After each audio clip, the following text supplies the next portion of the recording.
Cette vidéo est sponsorisée par Oli. Oli me dit de vous dire déjà bonne année et en ce moment c'est le Dry January. En français, le janvier à sec. Pas le janvier où on boit pas d'alcool. C'est pour ça que je compte sur vous en janvier pour être particulièrement sec. Attention, tout le monde est sec ici. Le mec est fou. Oli, c'est pas compliqué, il vous faut d'abord un shaker. Ensuite, vous prenez un goût. Aujourd'hui, je vous présente le goût Apple Alligator. C'est pas compliqué, j'adore. Vous prenez votre Golden Spoon Oli. Ah, ils m'ont vraiment envoyé une cuillère dorée. Vous prenez une cuillère de Apple Alligator et vous le mettez dans le shaker rempli d'eau. Voilà, c'est bien mélangé. On secoue. 1. C'est turbo pomme. 2. Je suis turbo moins sec. Avant, Oli, j'étais sec. Maintenant, je ne le suis plus. Merci, Oli. Avec le code SylvainLive5, c'est 5 € pour votre première commande. Et avec le code SylvainLive, c'est 10% de remise sur toutes vos autres commandes. Et avec le lien en description, vous pouvez accéder au Starter Set de luxe qui est idéal pour tester toute la gamme. Ou encore le pack découverte disponible avec ou sans shaker. Alors, c'est ça aussi qui est incroyable avec la gamme Oli, c'est que c'est des éditions limitées. Aussi bien en termes de gourde que de goût. Cet été, ils ont sorti un goût pina colada. Et sans alcool, hein, justement, c'était bien sec. Sauf que le problème, c'est qu'ils sortent ça que l'été. Parce que soi-disant, les cocktails, c'est que l'été. Donc t'es obligé d'aller sur le site Oli et de rafraîchir régulièrement. Rafraîchir, ce que fait très bien Oli. Hop là. Merci à Oli pour leur soutien et bonne vidéo. Est-ce que vous connaissez le concept du concours de zizi? Bon, je vais quand même pas vous apprendre que l'histoire de l'automobile en regorge et au début des années 2000, le nouveau concours à la mode, c'est celui des compacts énervés. Tu prends une voiture de base et tu la transformes en monstre de circuit. Bien sûr, c'est tout simple, hein, c'est très basique, mais ça a toujours été super drôle. T'imagines, on en a même fait une chaîne YouTube, c'est dire. Et qui dit bagarre, dit lieu pour faire la bagarre. À la boxe, on a le ring, à la natation, la piscine, et en automobile, on a le circuit le plus dur du monde, le NURB. Et au milieu des années 2000, beaucoup de constructeurs vont prendre le circuit du NURB en Allemagne pour une arène de gladiateurs. C'était super stylé d'avoir un chrono là-bas. Et ce qui à la base était qu'un petit indice de performance pour des grosses voitures de niche, le record au NURB va devenir la priorité de pas mal de monde. Et dans cette mode des records au NURB, beaucoup de constructeurs vont commencer à faire des voitures spéciales, des voitures dédiées pour battre le record au NURB. Et chez Renault, cette voiture, ça sera la R26R.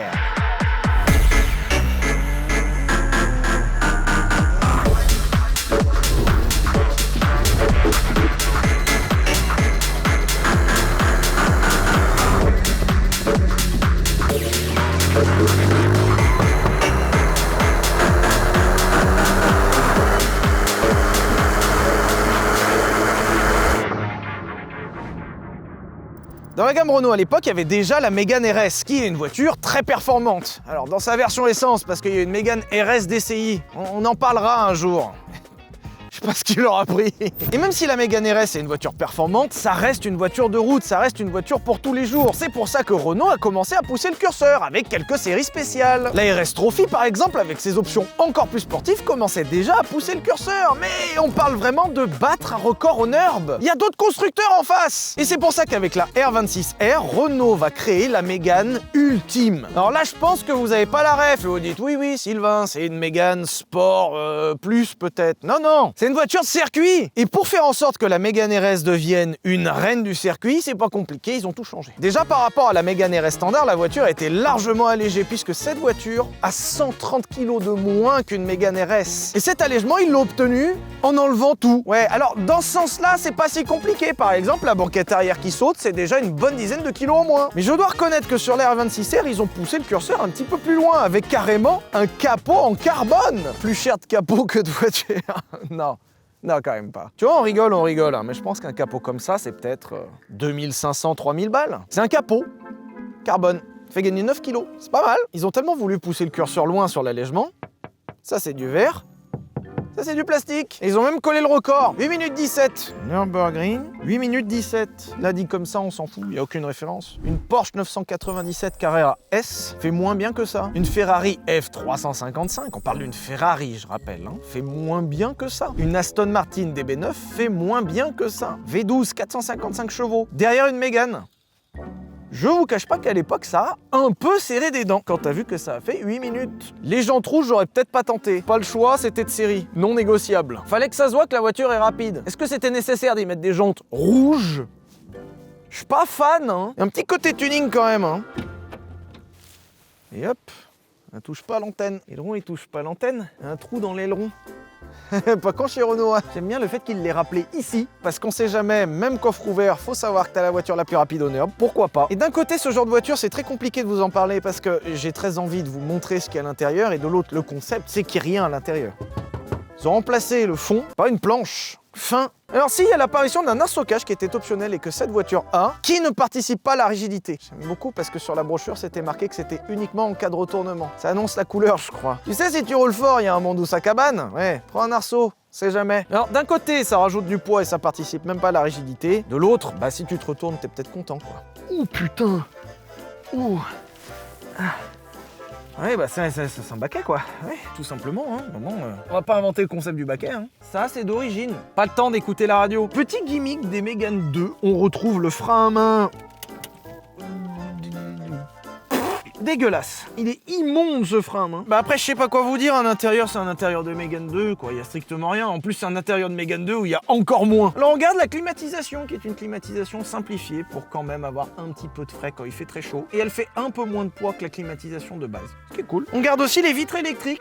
Sympa. La plaque R26R là-bas, elle est immonde. Tu te rends compte ce qu'ils ont fait quand même, les coquins, là? T'as vu le vissage qu'ils t'ont fait, là? On note quand même dans cette R26R l'apparition d'incroyables baquets carbone. C'est beau, hein? C'est du Sabelt en plus, hein? C'est de la marque, hein? Ça c'est bien. Hein? Ça pareil, hein? Il y a plus cher que la voiture, hein? Et on a également l'apparition d'une plaque numérotée, puisque cette voiture en R26R était limitée à 450 exemplaires, dont 126 pour la France. Celle-ci, c'est la 64e. Allez, on va rouler, hein? Non. Oh non, il n'y a plus de batterie? Non, mais c'est la batterie qui a sauté. Renault. Non, mais vraiment Renault, hein. Sauté? Eh ben non, elle a pas sauté. Attends, quoi? Genre la batterie, elle est vide? Ah non, ça va être chiant. Attends, mais c'est pas possible. Non, mais j'y crois pas. Ouais, genre la batterie, elle est morte. Merde. Tu sais que c'est un truc de fou, ça. J'approche une caisse, elle meurt. C'est quand même pas possible. Non, moi je suis pas d'accord. On va trouver une batterie, puis on va revenir, hein. Ça, c'est les privilèges des grands youtubeurs. Dépêchez-vous, Lucas, s'il vous plaît. Il est embauché que pour ça. Il fait que le lavage de vitres. C'est son seul métier. Coûte une fortune. Merci beaucoup, mon petit. Je vous ai pas recruté pour rien. Vive l'école de cinéma, 20 000 balles. Hein. Allez. Merci, monsieur. Vol Spirit. C'est ça, le souci du détail.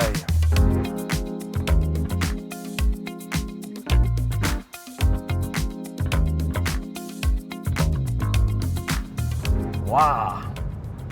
Ah ouais, ça y est, c'est la guerre. Ah ouais, non, c'est la guerre.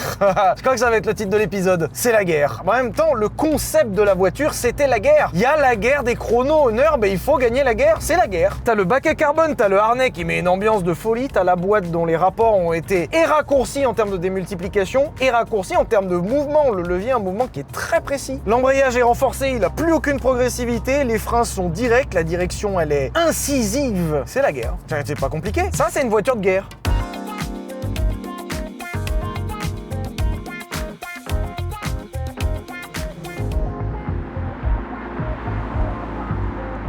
D'un côté, je me disais, je vais avoir plein de trucs à leur raconter, et de l'autre, c'est une caisse de piste. Enfin, c'est fou. Je ressens exactement ce que tu trouves dans des caisses préparées pour la piste, c'est-à-dire que tout ce qui est notion d'intérieur, d'esthétique, de tableau de bord, d'ambiance à bord, tout ça disparaît, tout ça est secondaire. T'as la température, l'autre température, fin, c'est un mood de caisse de piste. De toute façon, Renault savait très bien ce qu'il faisait, puisque de toute façon, tout ce que tu peux voir ou toucher, c'est juste parce qu'il fallait un truc. Que ce soit bien fait, bien fini, de bonne qualité, en fait, on s'en tape.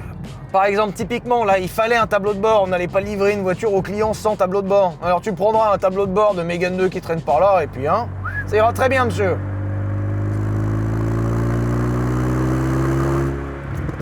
Il y a un truc qui me surprend en premier, c'est que même avec la ligne optionnelle en titane qui équipe cette voiture, ça va. Ils ont quand même gardé la voiture un minimum civilisé. Tu vois, par exemple, on a encore de l'habillage, ça s'enlevait, ça. Ouais, il y a des constructeurs qui l'ont enlevé, hein, rassure-toi. Hein. Alors déjà, de base, la Mégane 2 RS était une super voiture sportive. Disons que dans les années 90, Renault n'a pas forcément suivi la mode des GTI. Ils ont sorti quelques trucs un peu sympas, comme la Clio Williams, par exemple, mais ils n'ont pas suivi l'escalade. Ils n'ont pas participé à ça. Et c'est vraiment qu'à partir de la moitié des années 2000, notamment lorsqu'ils ont commencé à s'engager en Formule 1 et à gagner, que Renault a commencé à se dire que putain, il y avait du potentiel. Ils savent faire des caisses en fait.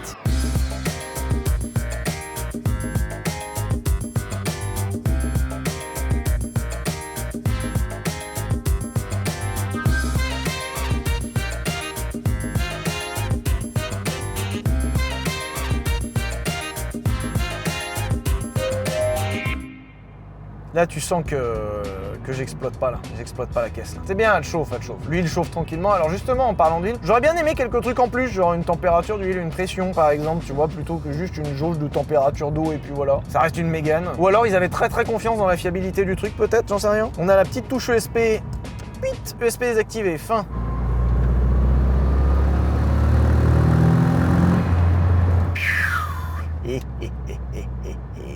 C'est une voiture d'abruti. Ok, je commence à comprendre. Tu sens que ça souffle sous le capot quand même. Hein. 2 litres turbo, tu sens qu'il y a un petit peu de pression de surhale.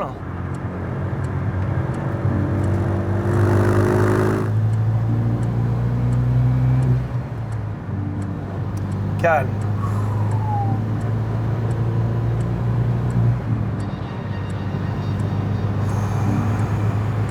Ça va mal finir.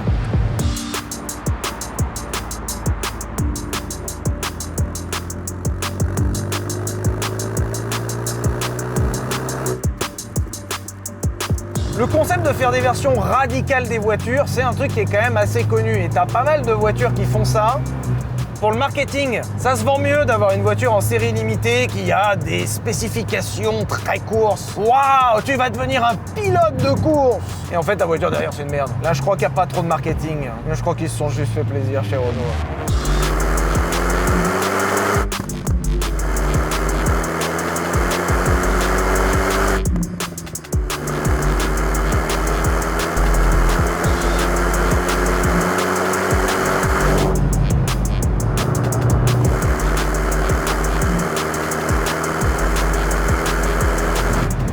180, hein. Et j'ai pas tapé dedans. Hein. Oh là, le singe devient stupide là. Oh là là.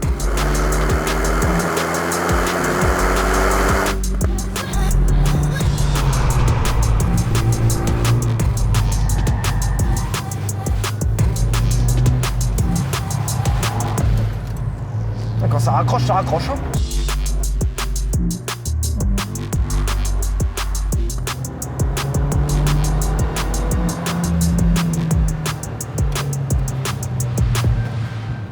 Oula, qu'est-ce qui se passe? Le volant il est bloqué. Ah, je crois que c'est à cause de batterie. Ok, alors la cause de batterie s'est enlevée dans un virage et du coup on saura, ça bloque le volant. Ça a failli tourner mal. Je vais m'arrêter au stand pour qu'on soit sûr qu'elle bouge pas. Le volant vient de se bloquer dans un virage.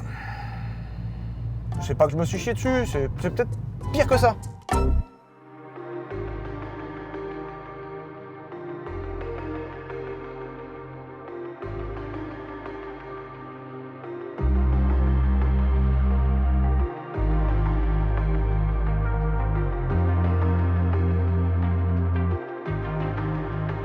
J'en profite pour remercier Sport Design Automobile qui nous prête cette voiture et qui est basée juste à côté de l'Anneau du Rhin qui nous accueille aujourd'hui exceptionnellement et qui me permettent de découvrir cette incroyable Mégane R26R.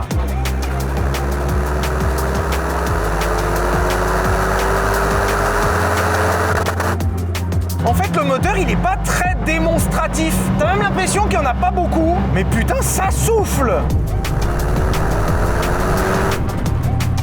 Le moteur, il est efficace. C'est-à-dire, faut débiter du couple. Ça donne, 6000, va pas chercher plus loin, il n'y a plus rien. Le train avant. Oh,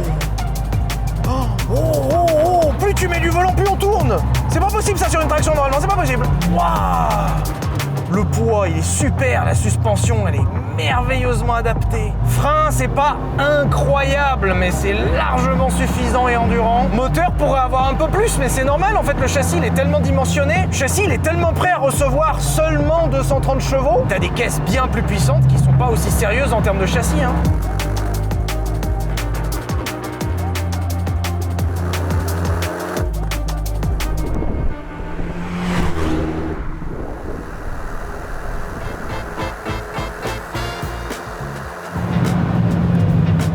En fait, c'est que là, on commence à rentrer dans du châssis qui peut aller en compète, quoi. Là, on commence à aller sur de la caisse qui est suffisamment sérieuse pour jouer, quoi. Ça joue en vrai. Oula. Ok. Sylvain, pour direction de piste, il y a un utilitaire de climatisation, visiblement, qui vient de rentrer. C'est quoi, c'est un moulin? Quoi? Ils sont fous, lui. Ils ont pas envie que ça se fasse, cet essai. Dis quoi?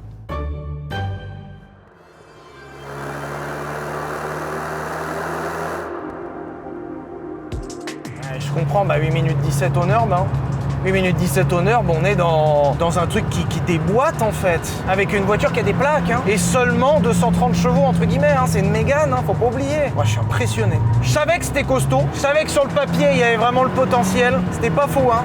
Ça c'est du vrai Renault Sport des années 2000 comme on aimait bien. En même temps c'était assez compliqué que ça se passe différemment parce que pour le coup quand tu regardes la fiche technique il y a vraiment tout qui va bien. Tous les trains roulants ont été revus, les freins ont été revus, les jantes ont été revenus, les pneus ont été revus, les suspensions ont été revues, le poids a été revu, le différentiel autobloquant a été revu, la boîte a été revue, l'embrayage a été revu, l'échappement a été revu et après il y a quoi d'autre à revoir? À un moment quand t'as tout changé il n'y a plus rien. C'est pas compliqué, il n'y a plus rien d'une Mégane RS, qui avait déjà plus rien d'une Mégane.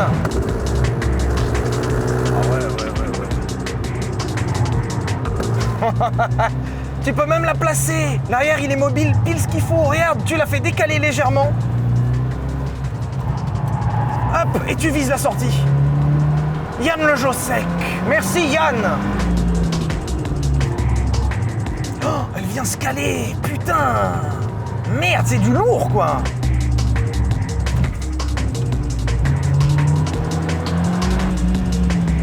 Oh, oh, oh, oh.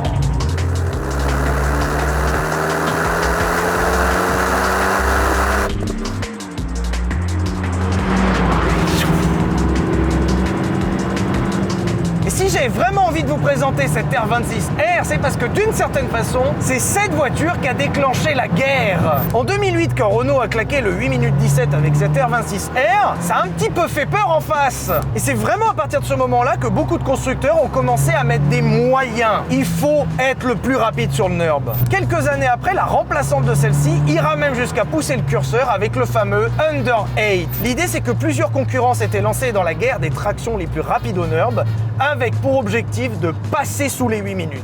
Under 8.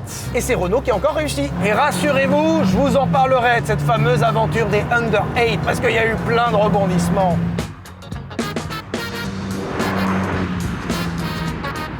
Alors oui, cette voiture aujourd'hui avec ses 8 minutes 17 au NURB n'impressionne plus grand monde, je veux dire. T'as un nombre de bagnoles qui te calent des temps entre 7 minutes 20 et 6 minutes 30 maintenant que finalement 8 minutes 17, bon. Et effectivement, si tu commences à prendre une caisse un peu costaude, un peu modifiée, oui, tu le fais aussi.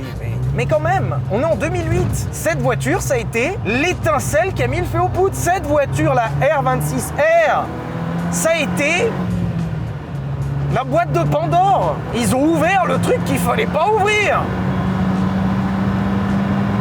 Non, excusez-moi, je corrige. Ils ont bien fait de l'ouvrir. T'imagines que l'une des voitures principales qui fait qu'aujourd'hui une voiture de sport est obligée d'être notée au NURB, c'est une Mégane. C'est français. Ah, nous on est très fort sur le pinard, le saucisson et la guerre des chronos sur les circuits allemands trop longs.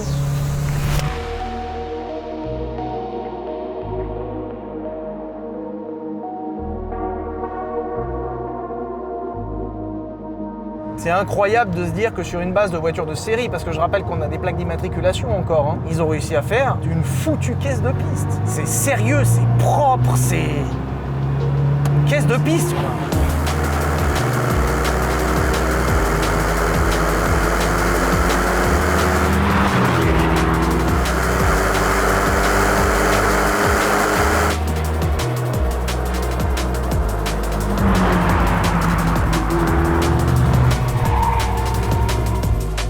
Ça, c'est capable de péter des culs. Hein. Ça, pour l'ego, c'est dévastateur. Hein. Là, t'as le mec devant, en Viper, en Porsche, en ce que tu veux, qui arrive, qui se croit le roi du monde parce qu'il a mis 100 000 balles sur la table. T'arrives en Mégane, toi, derrière, et tu lui mets la misère, qu'il a jamais vue dans sa vie. Putain, ça doit rabattre des égos. Hein. Ça, ce genre de bagnole, ça a dû faire mal. Hein. Il y en a qui ont dû serrer les fesses quand ils ont vu ça. Hein.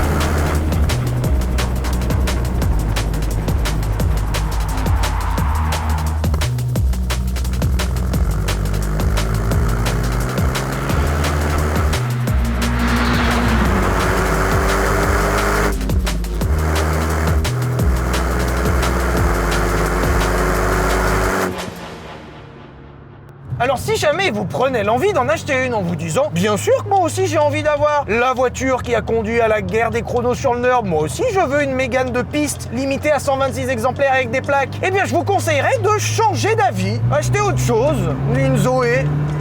Bien Zoé. Et la nouvelle Renault 4 qui est sortie là. Très sympa. Hein. J'ai sincèrement pas grand chose à reprocher à la caisse, sauf le prix, 70 000 €. C'est bon? Oui, 77 0 0 0 0. Ça va vous? Allez sur n'importe quel site d'annonce de bagnole, n'importe lequel, c'est pas un placement. Tapez un budget de 70, regarde ce que t'as. Petite pastille pour la gorge peut-être, parce que ça pique un peu hein, quand même. Hein. Là, je tape dans 70 000 €. 70. 70. 170. Ça sera dans 2 ans quand ça aura encore pris de la cote. Le problème, c'est que ces voitures, ces dernières années, ont connu un regain d'intérêt. Déjà parce qu'elles sont foncièrement bien. Elles sont en série limitée, notamment à 126 exemplaires pour celle-là. Et surtout, Renault Sport n'existe plus. Ça a été remplacé par Alpine. Je voulais vous le garder pour la fin de l'épisode parce que vous avez peut-être pas la notion en tête, mais aujourd'hui, Renault Sport n'existe plus.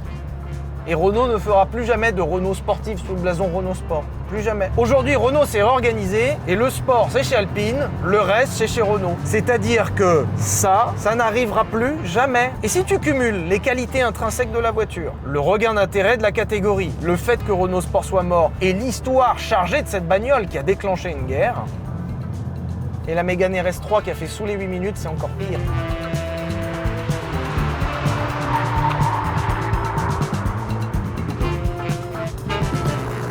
Donc d'un côté, bien sûr que la voiture a des défauts, bien sûr que le tableau de bord il est immonde, bien sûr que c'est fait avec le cul, bien sûr que l'absence de banquette arrière est super relou, que l'arceau ne sert à rien. Des défauts, il y en a plein. Plein. Des qualités, il y en a plein. Genre vraiment plein. La voiture est super sérieuse, le moteur est incroyablement performant, la boîte va bien, les freins vont bien. Tout est cool. Et je suis le premier à comprendre le prix, hein. La rareté, l'histoire, Renault Sport, la voiture est réussie, d'accord. Après c'est sympa, hein.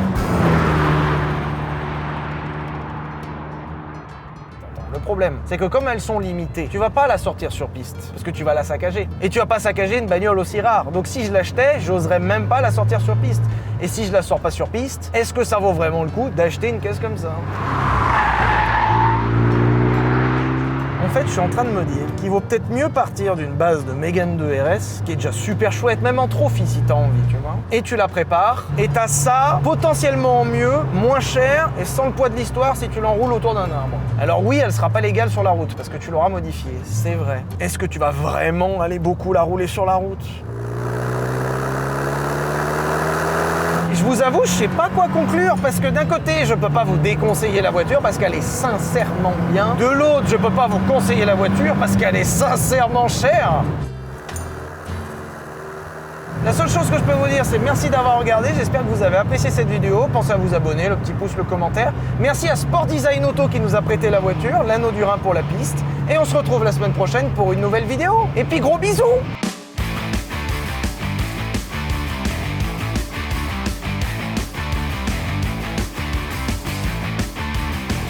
En fait, je pense que le seul truc que je peux conseiller, c'est de devenir youtubeur bagnole pour qu'on puisse t'en prêter une après-midi, que tu puisses faire le con comme je suis en train de faire et la rendre. C'est bien ça. On va en faire une carrière, je pense.